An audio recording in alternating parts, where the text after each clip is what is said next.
This is the Can Crushers Wrestling Podcast. The following contest is scheduled for one fall. Let's go nuts! It's Jimmy Nuts! Right out of the door! With your hosts, Mark Martinez. Because I'm the Mark. And I'm awesome! The Guru.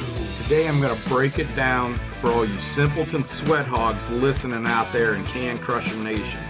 I don't mean to come out here week after week and toot my own horn, but toot. And the English Professor. It is I, the English Professor from the County of Kings, speaking the English of the Queen. Hey, this is former WWE superstar Duke the Dumpster Droese, and you are listening to the Can Crushers Podcast. And welcome to another Can Crushers Spotlight. I am your host, Mark the Mark. Joining me for, week 25 in a row, because it's important, is the English Professor. That's right. I'm here, so it must be important. And this week is another important interview. We are talking to Bobby Williams.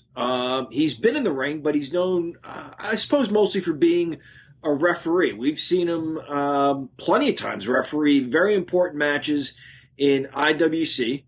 And he's got a book out, Mark. He does. He has the book, and it's called The Story of How I Never Made It. John, what do you think this is about? That's a fascinating title, and I want to ask him about that because we've talked to people, and we've kind of asked that tough question. Do you think you made it? What constitutes making it? Usually these sorts of books are, look at how great my career has been, but the title itself tells you this might be kind of a different story. The story of how I never made it. That's a fascinating title. Yeah, I have my copy coming, so I didn't do any homework prior to this. You didn't do any homework prior to the last two, so we're on the same page this time. Yeah, we'll figure it out as we go. Yeah, but we have to take care of some business at first. What is it? You don't know? We are going to hear from, give me a second, holy cow. We're going to hear from Al Snow, Collar and Elbow. Yeah, because we have a promo code. It's Can Crushers, all one word, capital C in Can, capital C in Crushers, and how much you get off with that, Johnny boy? If you use that promo code, you will save 10%. Which ends up being shipping. So here comes Al, and then we'll return with the story of how Bobby Williams never made it. Wrestling. A love and a passion we all share. I've started a wrestling brand. The wrestling brand. A brand founded on the aspects of wrestling. Two entities working together to create a product that connect emotionally for people everywhere. Collar and Elbow is the brand. Passion and love for wrestling is the drive. I am Al Snow, and this is Collar and Elbow, the wrestling brand.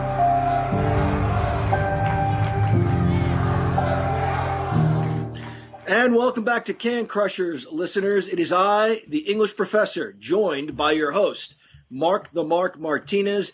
And this week's Spotlight features Bobby Williams, a referee extraordinaire and author of the book, Bobby Williams, The Story of How I Never Made It. Bobby Williams, welcome to the Can Crusher Spotlight. Hey, thanks for having me, guys. I really appreciate this opportunity. I'm really excited about this book. I really am, because you just started this website, and I'll let you give all that later on in the show so everybody remembers it, because this is going to go downhill fast, I think. But a who's who of anybody that's ever been in wrestling, you've done something with them. This is amazing. What, 25 years in the business? I've been around, in May, it'll be 20 years active in ring, but I've been around the business since late 1997. That's close. 30 years then, almost, bro, right? A little more than something 30 like that. years. Yeah. We could do the math later. Rounding, of course. So what made you want to start writing this book before we get into the easy questions? What was just to tell some great stories? That, and I needed something to do over quarantine. I was stuck in my house for a extended period of time since I was sent home from work during this pandemic that we're currently in. And I've just been very creative, and I've been dabbling in graphic design for most of my life. So I said, you know what? I think this is about time that I start writing. I released a book at the beginning of quarantine on my trainer, the late Devil Budokan, where I kind of just made like a memoir of his life. And it really helped me like therapeutically discuss my like mental health issues that I've had over the years. And then I found that like actually writing about myself really helped me kind of like get through some of these troubling times that we've been facing. Bobby, I like to let everybody know that I was an English major, and I could blow out some papers in a short period of time.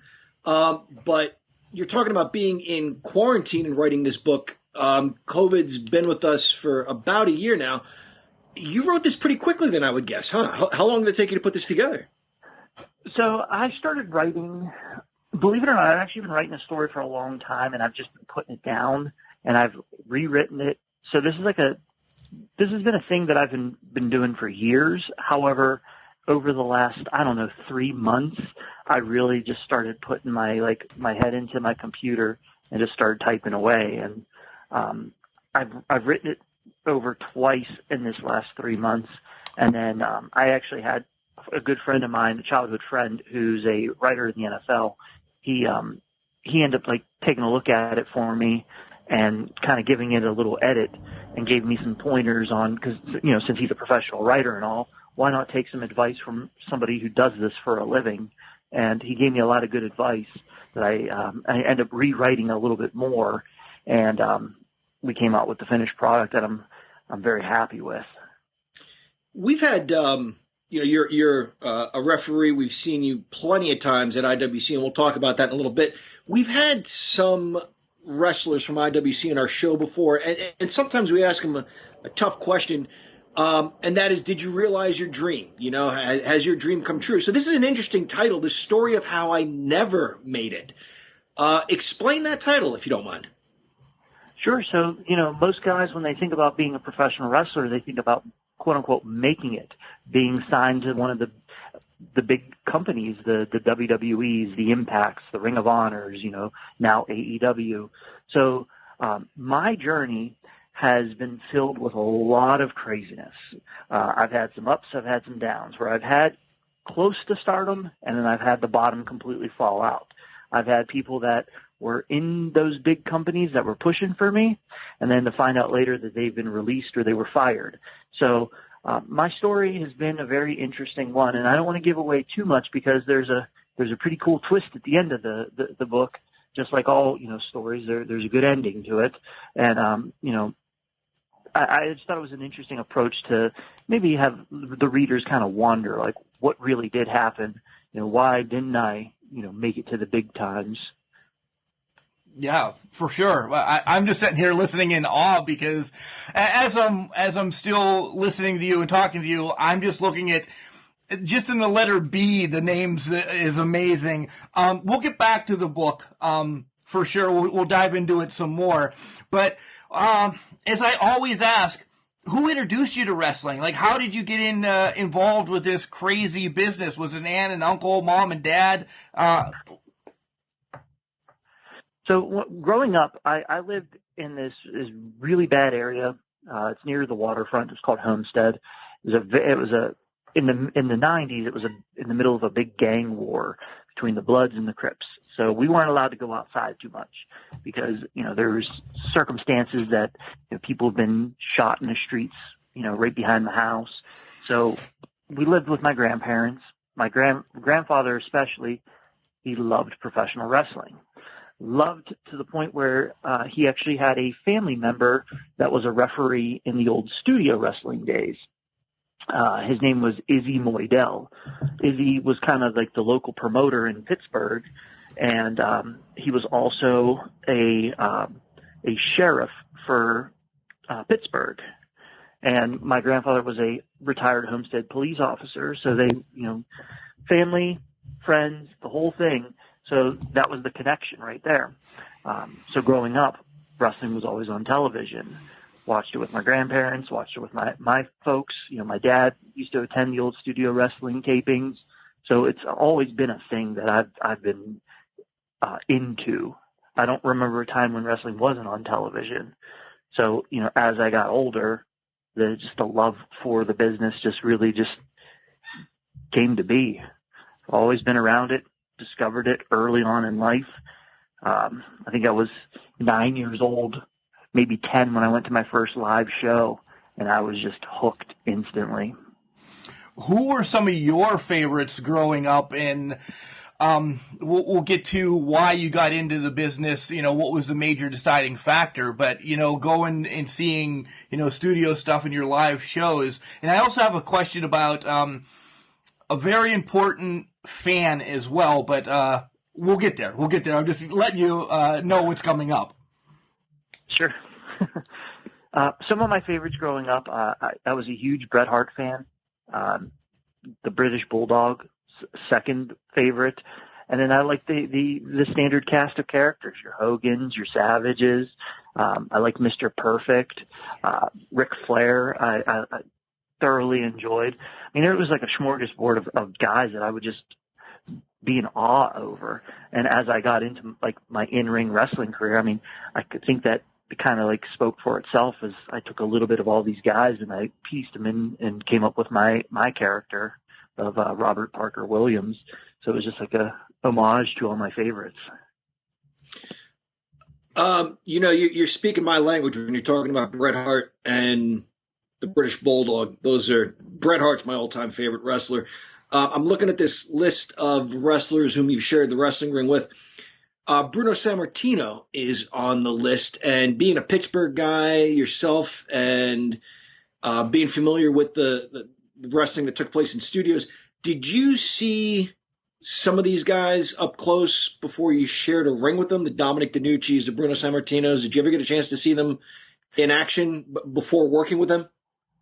So obviously Bruno had been well removed from the wrestling business when I was born. So Norm Connors, former IWC promoter, he ran a 2-night tournament show at a comic convention. And one of the headliners that was signing there at the convention was Bruno Sammartino. And after we got the ring set up, Bruno walked in and he needed somebody to work his merch table for him. So Norm was like freaking out, trying to figure out who can do it. And I went up to him. I'm like, Norm, is there something I could do? He's like, would you mind working Bruno's table? I'm like, you don't have to ask me twice to sit with Bruno Sammartino and pick his brain. I'm going to jump all over that opportunity. And this was one of the coolest moments for me.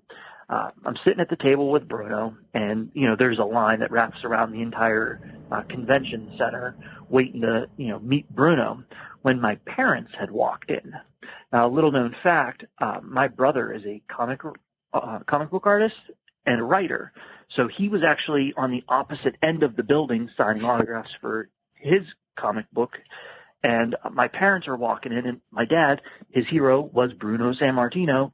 So he walks in and he sees me sitting with Bruno, and I could just see his jaw just hit the floor. And, after the line had died down, I felt like a cool son where I could say, hey, Dad, come on over and meet Bruno. And they stood there and talked for probably a good 45 minutes. And Bruno was invested in the conversation because they were talking about the old times. Because, again, the connection with Izzy Moydell and my family, who Bruno obviously knew very well. So it made me feel pretty cool. It was like a cool moment for me. So you probably got the better Christmas present then that year, bringing Bruno Sammartino to your dad, I would imagine, right? Yeah, I actually surprised my dad. one of my sisters had a friend whose father was a huge wrestling fan, and he would just come over and drop off like boxes of old wrestling magazines. And I would go through them and just read them cover to cover. And these were magazines from like the 60s all the way up to like the early 80s. Oh. And in a magazine from like the 70s was this really cool pull-out poster of Bruno.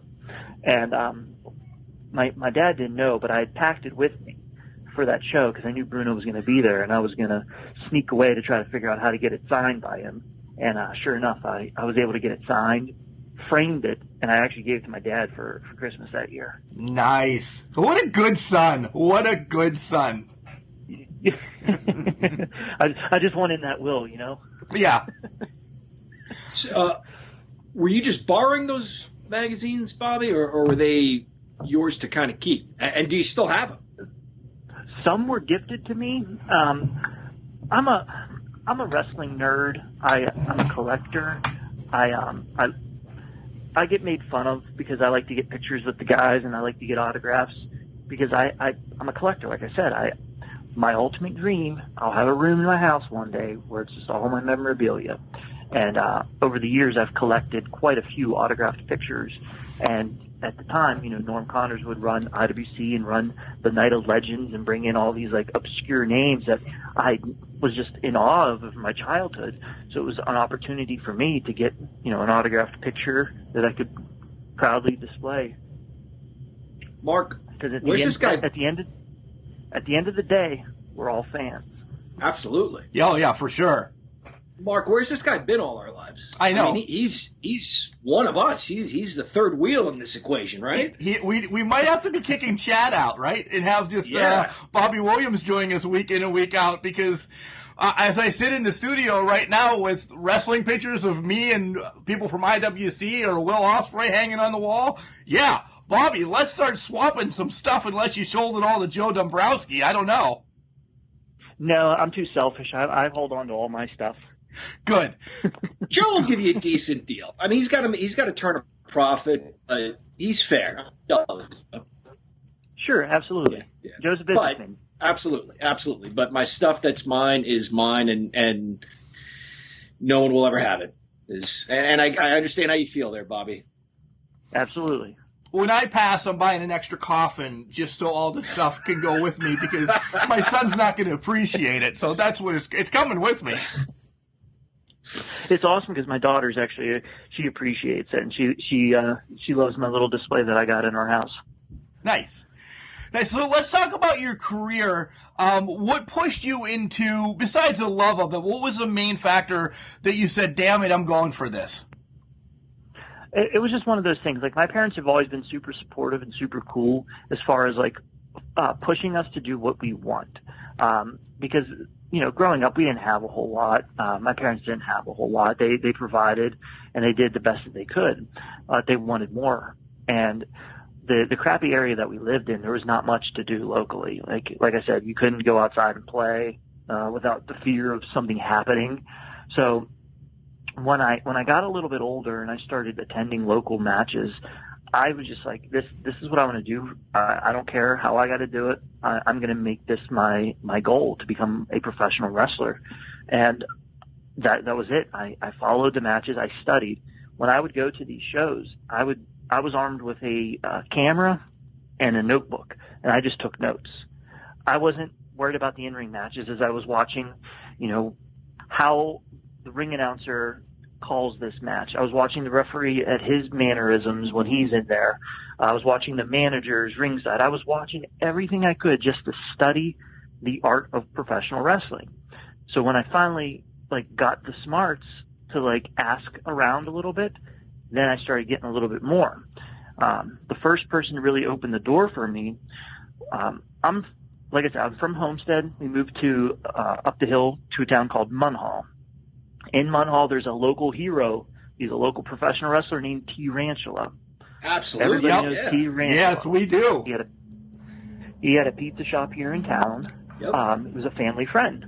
So T was running his own promotion at this time, and his first event was at one of the community day fairs.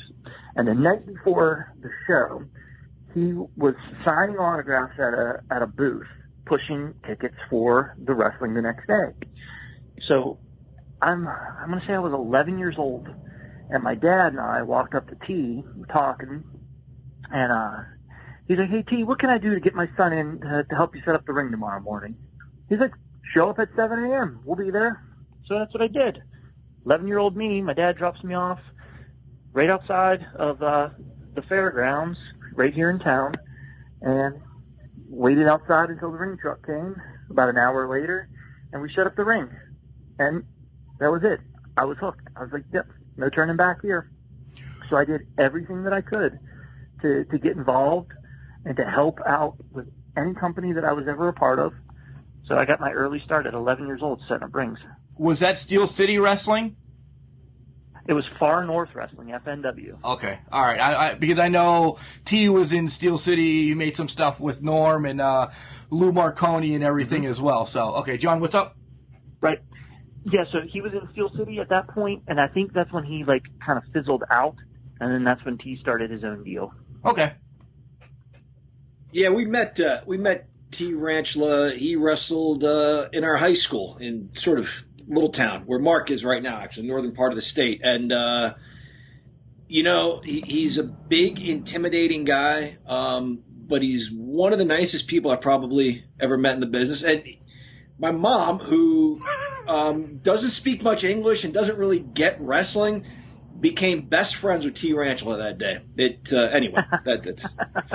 You know what? T was one of a kind because he had everything, all the tools to actually become a major player in the professional wrestling world. I mean, he had the size, he had the look, he could talk, and he could work.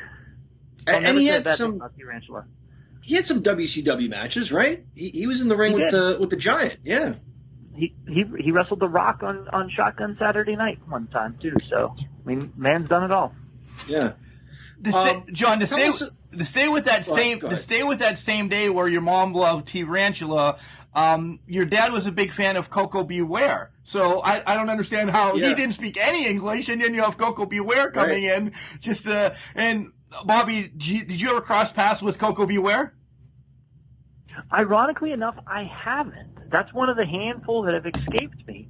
I was booked on a couple of shows that either something happened and it fell through, or I got canceled, or there's just some reasons why I just never crossed paths with him. He's a great guy. I drove him a half an hour in this rickety old car that I had, and he's like, "You're the one picking me up in this car?" And I'm like, "Yeah, I'm actually a half a promoter with John's other brother." And yeah, it went downhill from there. So I have a funny story. So when Norm Connors was running IWC, I used to pick guys up from the airport for him. And at the time, my first car that I drove was a 1991 Chrysler New Yorker. So it was a boat. Yep. And I had tons of room, so I just load up whoever. And on this one particular trip, I had Brent Albright, I had Jay Lethal, and I had Loki in my car. And I didn't tell the guys.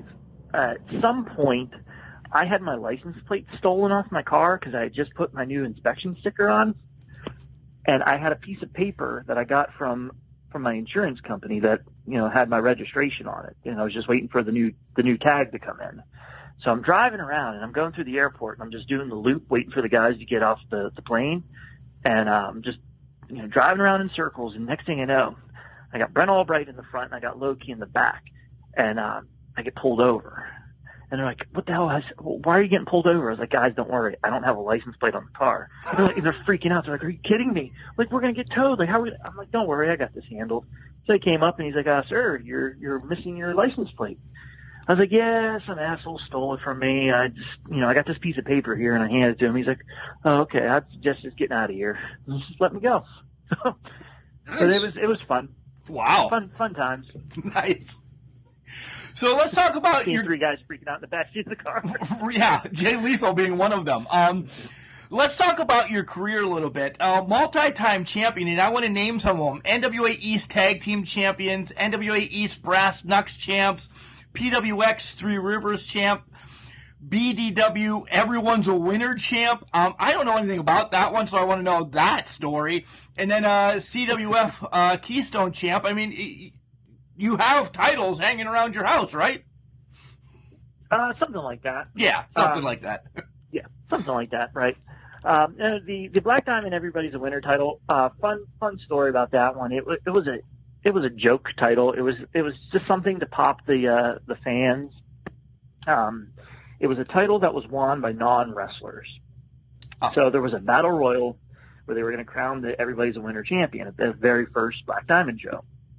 And mid-match, somehow I got thrown into the ring. And I was in a feud with fellow referee Mark Steele, who later on became BC Steele, my manager of sorts over the better part of 18 years of my career. So we were in the middle of a little bit of a feud, and I end up dumping out the last two people to win the title, and we actually ran a program for the next couple months between he and I over this Everybody's a Winner title. Okay. And good segue real quick, John. I'm going to jump in. I know you have something, but I was going to bring up some people that I know personally that personally have done a lot for you, and BC Steele was one of them. Like, we're going to shoot a little bit. He's one of your best friends, right? Best man at my wedding. See? You got to throw him under the bus. We've had him on the show, and I can call him right now, but you have to throw him on the bus for one story about him, something that can get him riled up. I might have to think about that one for a minute, because there's so many stories over the years. I mean, there's times when he and I refereed on the same show where he refed as Norm Connors and I refed as Jim Miller. I mean, it's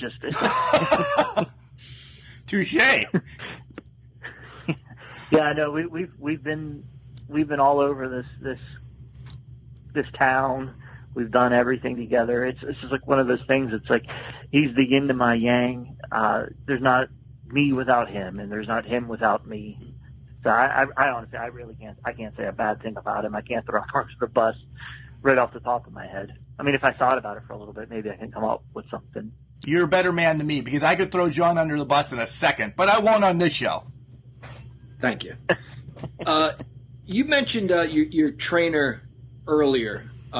Take us through a little bit of what training was like, because you've been in the ring as a wrestler, but you've also been in there as a referee. So sure. Do they kind of go hand in hand, or is there something like that's completely separate from the wrestling training? So when I broke in, I was 14 years old when I first started physically training to be a professional wrestler. I mean, I was only 14 for a couple more days, and I turned 15, but it was, I was still young. I was very young. So when Devil first offered to train me, because the quick story is I did his website as a kid. It was a high school or a middle school project. Honestly, it was just running a website for a graphic design class that I was taking, and he was like, "Look," he's like, "I've never paid you for anything. What can I do to repay you?" And I'm like, "Nothing." I'm like, "There's nothing." He's like, "I know you want to get in the ring. What if I train you?" I'm like, "This is it? This is how I get in?" So he offered to train me, but I had to go through my parents because I was under 18. So it took a while, and I tell the story in detail, and it's a very fascinating story. There's some instrumental people in this business that actually helped me get to where I was allowed to be trained, but I'll save that for the book. It's a good one. So Devil met with my parents and said, "Look, I don't want him to go in there and we're going to just start bumping him and like breaking his body down, because I was young, I was tiny, I was just a little kid, So they said, we're gonna start out with just referee, just learn the basics, and it will be a lot of watching from the outside, but getting in the ring to referee the matches." So that's what I did. I started in there. He would do the normal training of the wrestlers, and then at the end of practice, he would call me in the ring, and he would do the practice matches. We'd have 5 or 6 practice matches. I'd get in there, and he'd walk me through, and we would work together hand in hand, and eventually it got to the point where he took the training wheels off, and I was able to just start riding on my own. That's pretty amazing. that's a huge responsibility for such a young kid, isn't it? I mean, a referee's job is pretty important. There's a lot of communication that happens with the referee as sort of the middleman, right? Absolutely. You got the best seat in the house, but you have the most important role next to the guys in the ring. Because I mean, it's up to us to keep it calm in there and to make sure that things kind of run smooth. And so, how old were you then when you said you had these practice matches, these 6 or 7 practice matches? How old were you when you first put on the stripes? So I started training at the beginning of March, and I had my first show booked in May. Wow. I was 15 years old in Weirton, West Virginia, in front of 6 people, and one of those 6 people was Shima Zion. Are you reading my notes via the phone? Because that was where I was going next. You've shared the ring. John's doing some of the softball questions today, and I have the notes. You've shared the ring with, they know him as Joaquin Wild now, DJZ, Zion. How was that? I mean, you actually fought him. He's one of the greatest that we've ever met at IWC. Oh, he's a phenomenal talent. I mean, I've watched him grow in this business from setting up the ring to main event and all these major shows. So he's always been a heck of a talent, and he was destined for the position that he's in now. He's worked for it. He's deserved everything. He's never held back. Can't say a bad thing about him. Can you say a bad thing about Jimmy DeMarco? Anytime he comes up, he's a riot. He's a hoot. He's actually one of our favorite comic relief guys at IWC when he comes out. Still one of my favorite shows was when him and, I can't remember who it was, with the girlfriend. Shit. Oh, yeah. He was what was that guy's name? Yeah. But he was after. Yeah, he would just keep going after the girl. Manager. Yeah. Damn it, I can't think of him. Big dude, beard, looked like the Macho Man almost. VIP. What was it? Yes. Okay. Yeah, I do remember that. Oh no, I love Jimmy DeMarco. There's been this big thing, like when he was at his peak. I was kind of on my way out of IWC at that point, but he was almost main event level guy. I'd always say that there was a handful of people that I knew if something went down, that Jimmy would stand right next to me and he would watch my back. And I will say that to this day, that if I need something, if I need somebody to watch my back, I can almost guarantee that Jimmy DeMarco will be there right next to me. Let's transition over to the book, because I have one more name two more names I want to bring up, but we can talk about them when we get to the IWC part of everything. So, John, do you have a name that, can we get a story? You shared the ring with one of our favorites, Bobby Eaton. That's pretty awesome. So, this is going to make me sound like a horrible human being, but I almost killed Bobby Eaton that day. Okay. I'm gonna peel back the curtain a little bit for you guys. It was the last IWC Night of Legends that Norm Connors promoted in Franklin, and the main event match of the Legends was Midnight Express versus the Rock and Roll Express, and I had the pleasure of refereeing it. So we're in the locker room beforehand, and Jim Cornette comes up and says, "Hey, everybody, let's go and let's talk about this match." He said, "Ref, come here, you too." And I'm like, "Holy shit, I'm going to go and listen to the Midnights and the Rock and Roll Talk business. Like, this is going to be cool." So I'm following, and I'm letting the guys go ahead of me, and I'm standing there. And next thing I know, Bobby Eaton falls forward, and I catch him because he was going head first into a locker. Here I was standing on his bootlace. Oh. And I'm like, "Oh man." I'm like, "I'm going to kill Bobby Eaton before he even gets to the ring." And, he was already, battling cancer and everything. He wasn't in the best of health at this point. And I'm like, "Oh, geez, this is just what I need. I'm definitely not going to make it now." That's awesome. Any other? I mean, I don't want you giving the book away. I really don't. But what's one teaser story you can give us? I mean, I could go through a list of names, but I want to let you sell the book yourself here a little bit.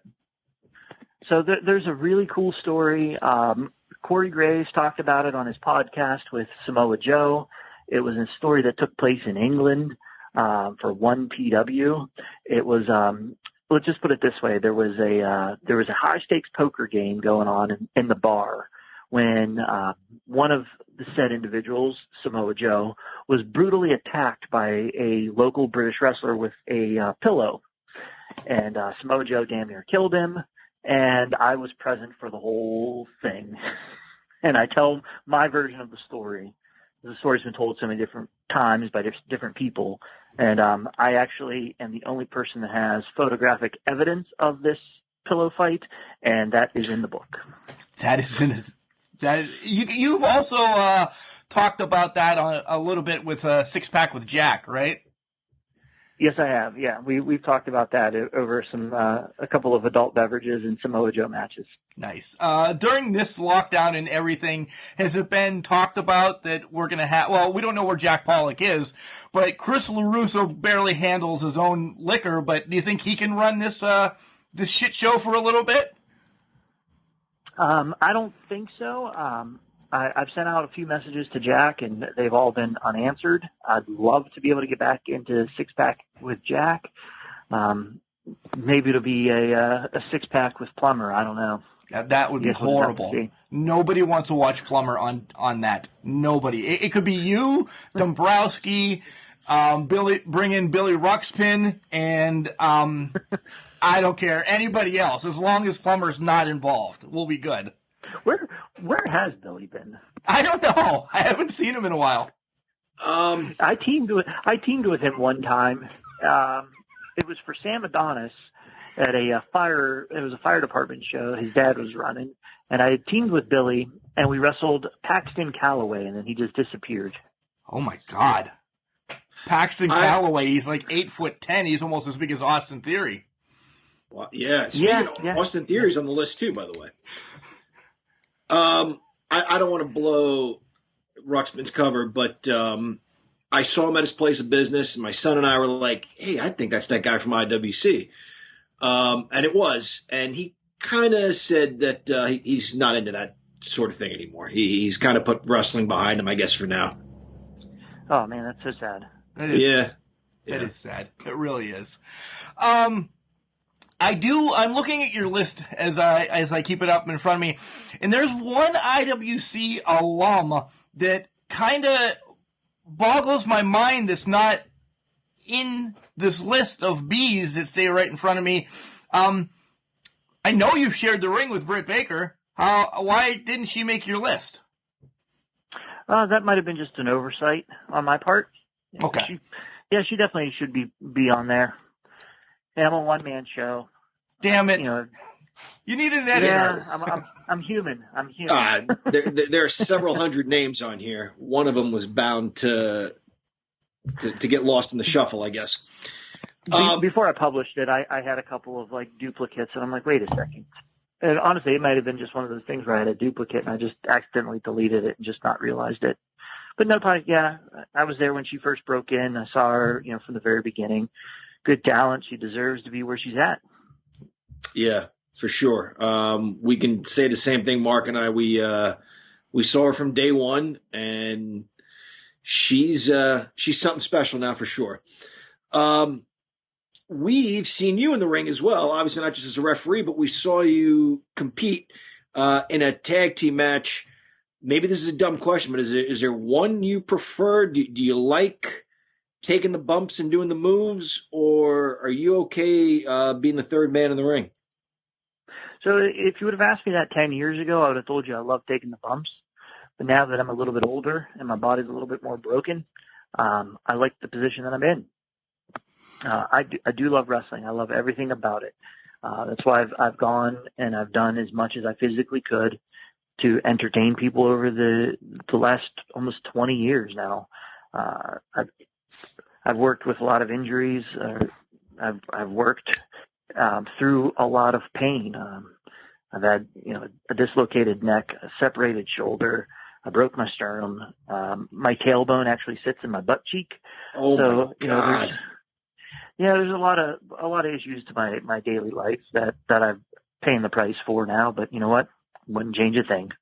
But you're not hanging the boots up yet, right? We could see you maybe if Rias comes back or something like that, you and Calvin and possibly Tyler getting back into the ring or something like that. A couple one-offs here and there.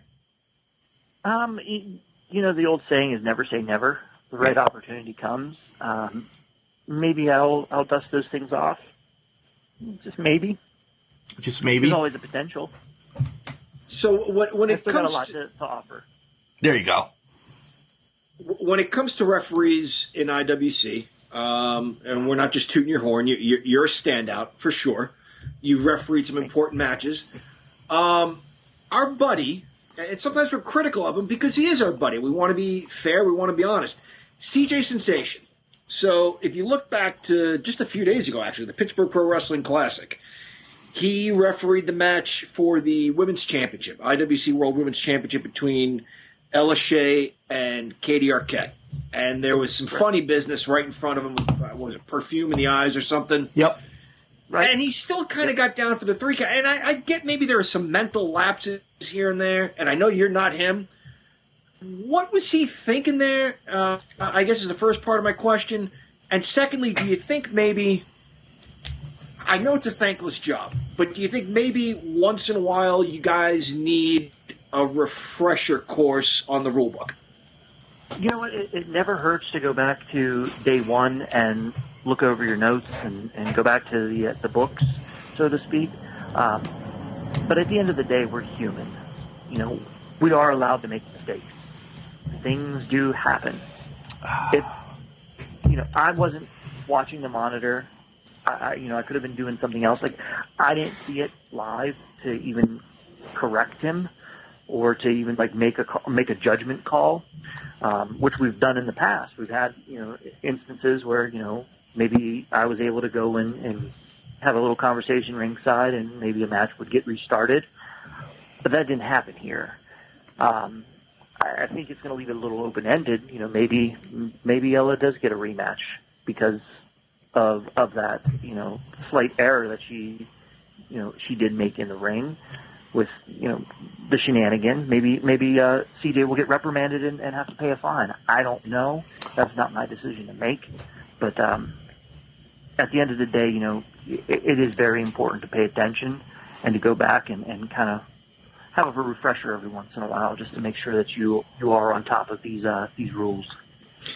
That's very well said. Mark and I are big sports fans. 2 teams I'll always dislike are the Ravens and Michigan, simply because the Harbaugh brothers are the head coaches there. And I dislike them because there has never been a call that's gone their way. Watch a Ravens game. Watch a 49ers game when whichever brother it was there. They argue on every call, and it's got to be exhausting. So, I mentioned it's a thankless job, but is it exhausting? I mean, do you ever get tired of saying, hey, count faster, that was 3? You know what I mean?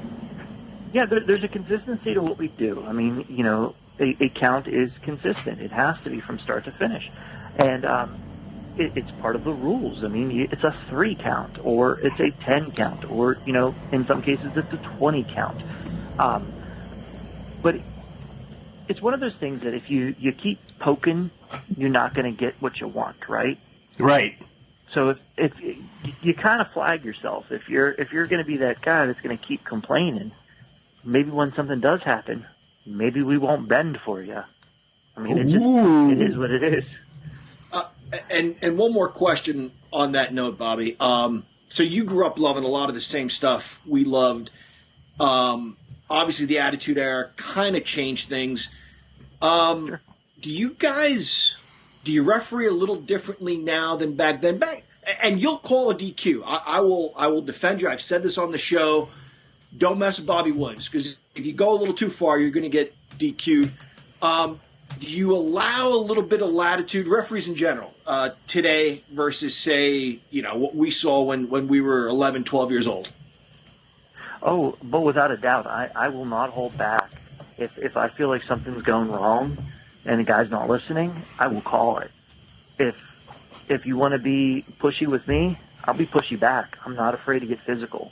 I've been hit before. I'm sure I won't get. I'm sure it won't be the last time I get punched in the mouth or clotheslined or something. I'll still be here. I'll still be doing what I'm doing, and I will make sure that I am the law. Oh, that's my job. You are the law. I love how you said that. I mean, it was stern, too. You are the law. Yeah. I referenced a fan, 20 minutes ago or so. I don't know. I've had 2 beers in the meanwhile. Nonetheless, have you met one of your tag team partners' relatives, Ringside Rosie? Because I heard she was just something in Pittsburgh, that she made herself known at wrestling events. It depends on who you're referencing. I've met quite a few fans over the years, and to be honest, I've not been one to just mingle in the crowds. Like usually, like if an intermission, well, when there was a thing called intermission, right, I would sit down and actually be able to like rest, because the days of shows, I'm a nervous wreck. I don't know why I can't sit still. I'm always doing something, whether it's just walking in circles or standing in a corner, talking to somebody. I'm constantly doing something. So I don't sit down from the time that I walk into a building till the time that I leave. So intermission is the time that I actually try to like decompress a little bit. So I'm not certain I know exactly who you're talking about, but I think I have an idea.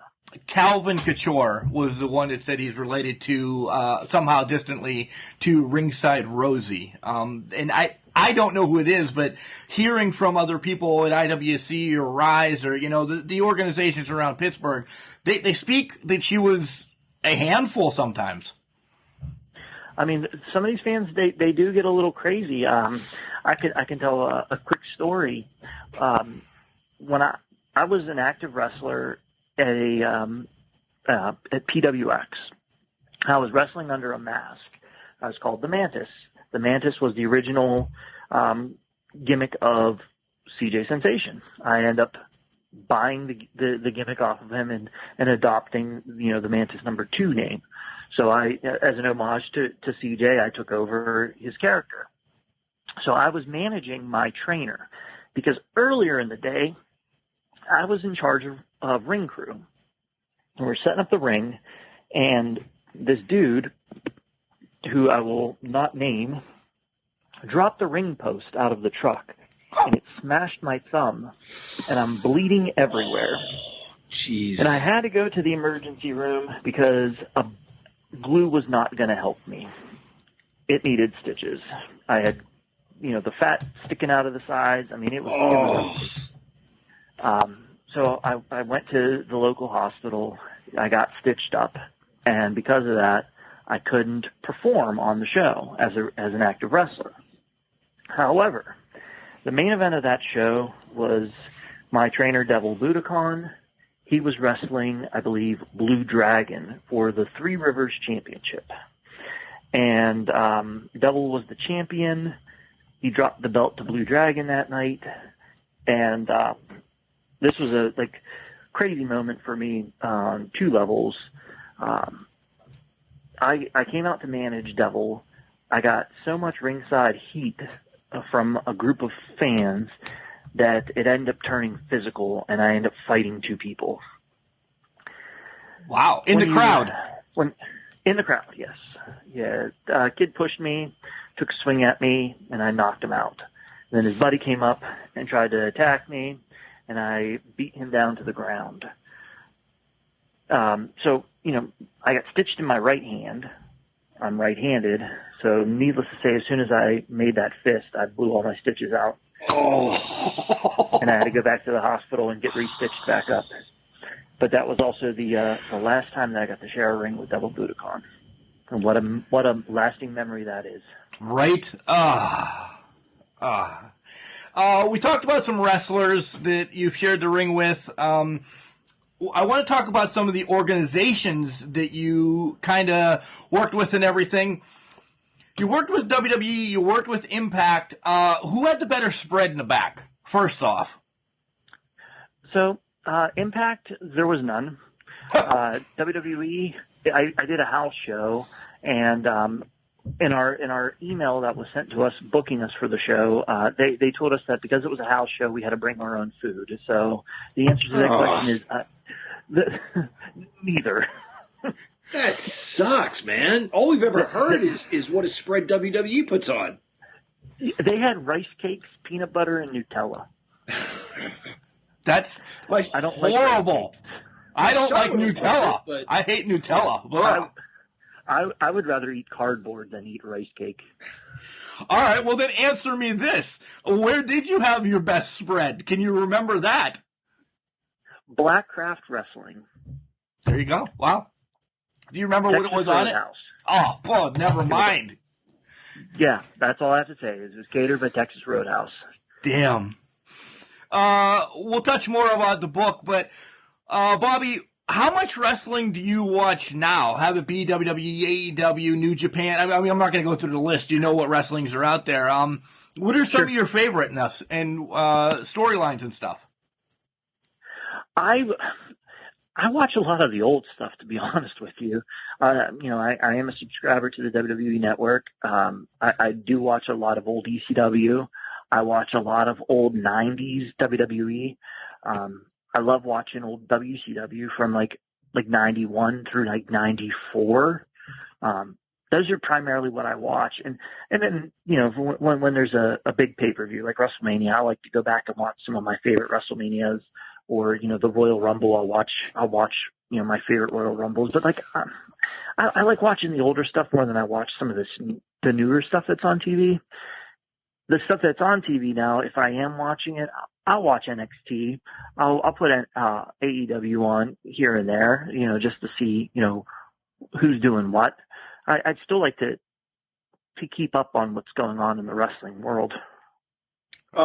Based on everything you just said you like to watch, would you be put off if I told you that Mark and I love you and we want to be your friend? I feel like we have a wrestling buddy, Mark. Would it be the Hulk Hogan, the Macho King, Big Boss, Jake Snell? What wrestling buddy would it be? So growing up, I never had one. My cousins had wrestling buddies, and my cousin always had like this incredible Hulk one that I really like to wrestle with. Do you still have that one? I had Macho King. You had two, didn't you there, John? Didn't you have two of them? No. I had one. I had the Ultimate Warrior. You had Macho King and Ultimate Warrior. I don't remember having Ultimate Warrior. Again, I've been dropped in my head way too many times. Yeah. But they were fun. They were great. They really were. I don't know. There's so much more we can go on and keep going. John, you got something? Yeah. So talk to me about goals for 2021 and beyond. You hear umpires want to umpire a World Series or referees want to referee a Super Bowl. You've refereed some big matches. If your best wrestling days are behind you, I guess, what is there left to do as a referee for you? You know what? I mean, the ultimate goal has always been, to work for WWE. If you're in this business, that's where you want to be. I don't care who you are. I've heard guys say I would never work for Vince McMahon. Why get in the business at this point? I mean, that's the ultimate prize, right? WrestleMania, Madison Square Garden, etc. So that's ultimately, that's always been my dream. That's been my goal. That's the one thing that I haven't done was referee a match in a WWE ring. There you go. Back in the day of you wrestling, we're making sure that you're healthy and everything. What would have been your dream match stipulation and where would you want it at? Same question I ask all the other guys. Before I got into the business, I always wanted to be a deathmatch wrestler. Don't ask me why, because I don't have an honest answer. But when I became a professional wrestler, I realized how painful it is. Right? I just watched something with Attica Cogar taking like light bulbs over the head, and I'm like, why the hell would you do that? Yeah, here's my story where I could throw Ben under the bus. He refereed a match one time where he got chokeslammed, and I rolled him into some broken glass. Oh, man. Or, you know what? I just thought of another one.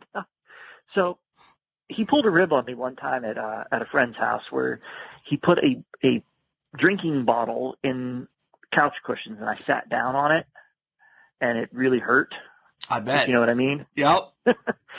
So I was like, I'm going to get you back one day. And I'm not going to tell you when, but it'll be when you least expect it. IWC 100th show. There was a night one, and then night two was like a transformation. We had 3 cage matches. Ben was refereeing with me, and we were ringside for the heavyweight title match. Post match, lights go out and lights come on, and Davari's in the ring, with Sandman, doing a big thing, and Ben and I are on the floor, like selling like the whole thing, and I punched him right in between the legs as hard as I could, right there, and he couldn't react to it, so I watched him start turning purple, and he was like, "You got me." Like, I told you, I'll get you. I told you I had to think about that for a minute. I had to think about it for a minute before I could come up with a good story. And you brought it. Yeah, but in all seriousness, though, once I got into wrestling, I credit a lot to Justin Idol for really like fine tuning my ability to be like a mat wrestler, to work a faster style. And then, later on, I slowed it down because I've gotten older, and I realized that less is more, and it's all about storytelling now. And that's what I think I've done well in my in-ring wrestling career is the art of storytelling. You mentioned wanting to be sort of a hardcore wrestler. Mark went over some of the championships you've held. I meant to ask you this earlier.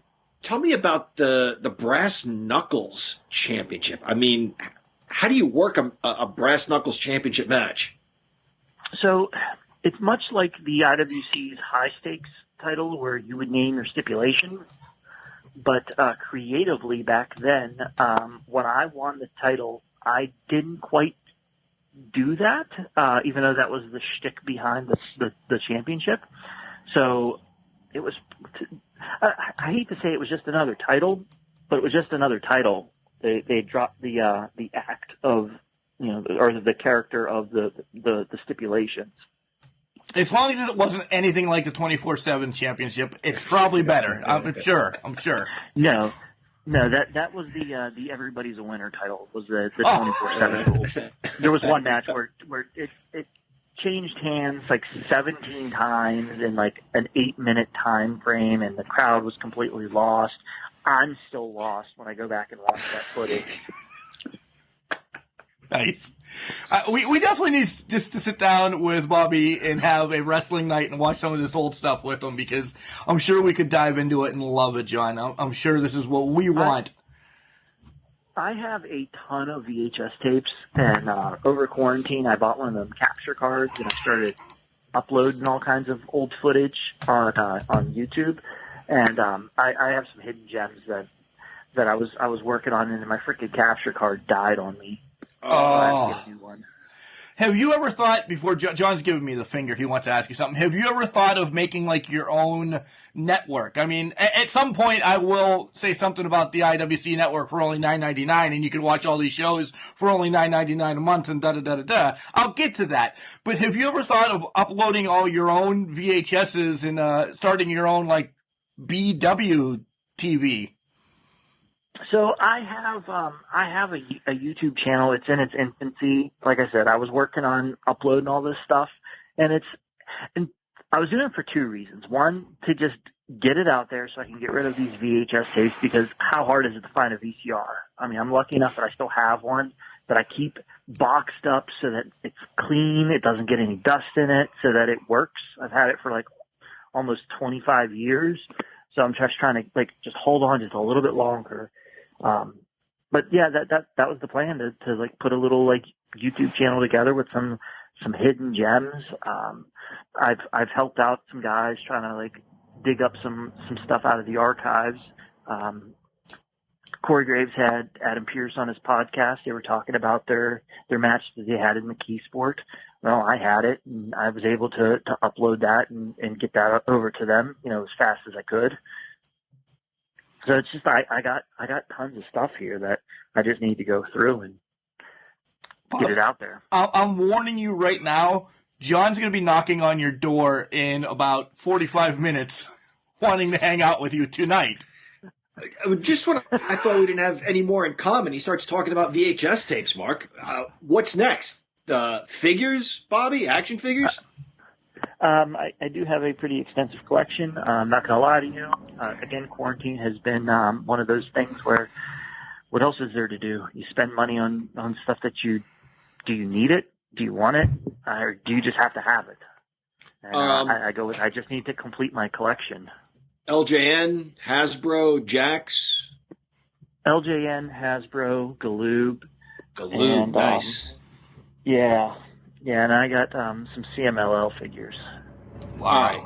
So in the last show, I think it was the last show, maybe the one before that, Mark asked me straight up what my plans were for the holidays. And I told him I was going to play with some of my toys. This is a very personal question. Do you still play with the action figures? Do you still set up cards and either reenact stuff or make up your own events or anything like that? I do. I'm 44. So, I got a 6-year-old. She has her own collection of wrestling figures, and to be honest, it's a proud day when my kid comes up to me and says, "Hey, Dad, can we play with wrestling figures?" I sit down on the floor and I get her ring out, and we set up, the commentators, and we start playing. Right before lockdown, BC was over the house, and there was a picture that was on social media somewhere that my wife had snapped of BC, myself, and my daughter sitting on the floor playing with wrestling figures. So I'm a kid at heart. I'll sit down on the floor and play with my wrestling figures with my kid. Love it. I'm looking at Hulk Hogan, LJN in a white shirt with a mint world championship belt around his waist. That is my prized possession. You have something that you really love that maybe your daughter can't play with? Yeah, I have they're out of package, but I have the entire green card Hasbros, the whole line. Wow. I always liked the Hasbros better than the LJNs. I mean, yeah, the LJNs were our childhood. I love the Hasbros. The stupid things that they did with their arms or heads or feet. Yeah. Green card, is that Ludwig Borga, Yokozuna? Was that the green card series? Yeah. Yep. Wow. Yeah. And I remember the day that I got them too, and it's so funny because it's how long ago. Yeah. It was my birthday. My dad and I we went to Hills to get party supplies for my birthday party that night, and I was like, "Hey, Dad, can I go look at the toys while you go get the party stuff?" He's like, "Yeah, that's fine. Just meet me over here in 5 minutes." So I ran to the toys because, back then you could do that. You didn't have to be afraid to get stolen or anything or sold on the black market. Right. So I ran to the toy aisle, and it was just like they freshly stocked the shelves, and I had never seen them because, again, this predates the internet. Didn't know that these things were in existence. So I walked over and I saw it. I'm like, holy crap. I'm like, there's Yokozuna. I'm like, it's Atom Bomb. I'm like, I grabbed them all and I ran through the store. I'm like, hey, Dad, can I get these? Can I get these? Back then they were like $3 or something like that. Yeah. And he was like, well, happy birthday. I'm like, yes.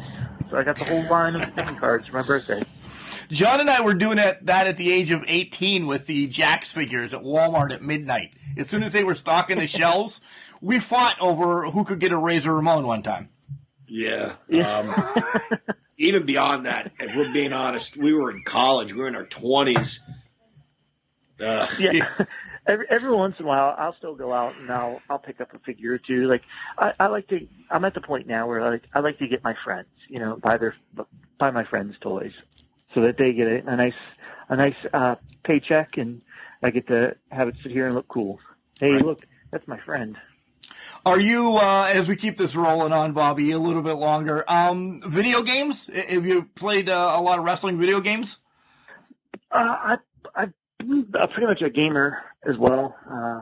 I've loved every wrestling game that I've ever played. Fire Pro was my game though. Fire Pro for Dreamcast. Dreamcast. Damn. Do you have a PlayStation 4 now? Did you get it on that? No, you know what? I was not able to find it. And when it first came out, I had other things, in life, and my child, and right. It was just damn kids. On that. Damn kids. No. Getting in the way of me playing video games, right? So I kind of like set the controller down for a bit to be a dad and enjoy that. So I didn't get a chance to play it on the PS4 yet, and now trying to find it, it's impossible. It's almost impossible, right? Yeah.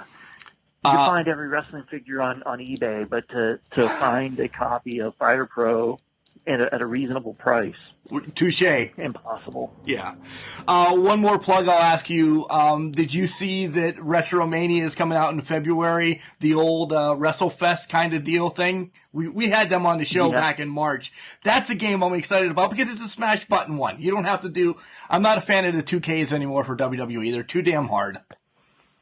Yeah, they are. There's too many button combinations, and then like this one does this, and then like hey, it's too much. Less is more, people. Less is more. Less is more. All right, we will let you go, but beforehand, we want you to give out your website where you can buy these books and give us a little bit more about the book. How about your social media so they can follow you to get to the website? Because you have more books out. You have shirts out. Let's pay Bobby Williams as he's sitting at home playing wrestling with his kids.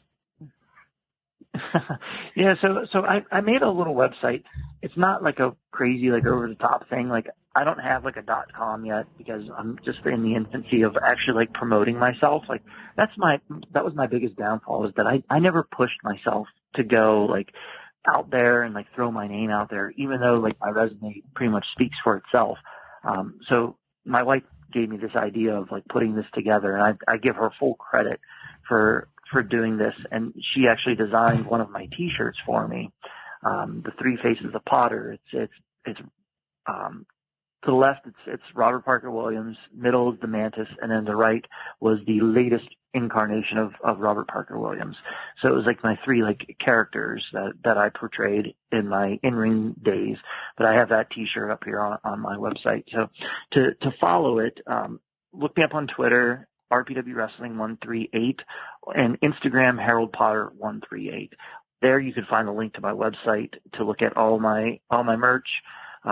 To look at my resume, and there are some pretty cool pictures that I've collected over the years, thanks to the many photographers that have shot local Pittsburgh wrestling and beyond. Yeah, it's Bobby. We use the same website. You have a Wix site, and what you can do on that is great. I understand you want the .com in time and pay for it. Cool, but we've been running ours. We get a lot of traffic there. Wix site does it good. I'm telling you. Oh, it's very easy to do. Like, so again, this is going to delay this a little bit, but I used to run Cleveland All Pro Wrestling's website for JT Lightning it was like my first break in the business, and I was extremely familiar with web design, and I used to code that. So like times have changed. Coding is not the same as it used to be.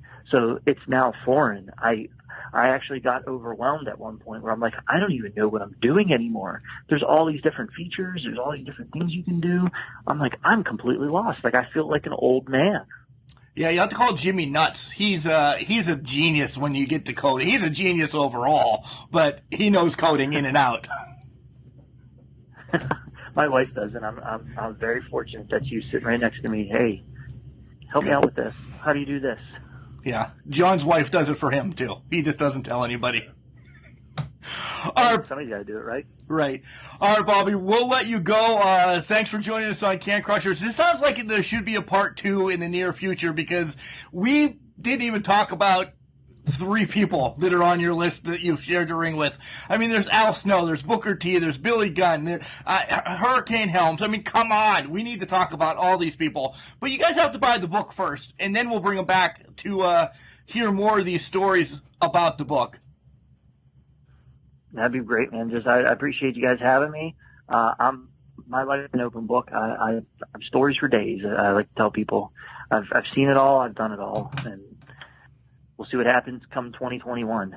Maybe we'll get to do this again. You know, Mark, it's always the quiet ones. You think of Bobby Williams as this mild-mannered referee. We've always known him as a guy who doesn't take any flack from anybody, but he can put the beat down on some people that some marks that kind of, cross the line. Are you done with your love fest with him now? It's only just begun. Now that I found out the guy loves VHS tapes and wrestling figures, and I think I have a new buddy. I'm probably getting kicked off, and you and him are going to run Can Crushers. Yeah, maybe. He told a story about having stitches in his hand, and I wasn't going to bring this up on air, but it reminded me of you dropping a TV on my hand, and I had to get stitches when we were helping out our teacher. You dropped it on my hand on a sliding glass door. I forgot about that. Yeah, I didn't. Wow. Yeah, I feel terribly now. It's been however many years. I'd forgotten about that. Man, that thing bled like, ugh.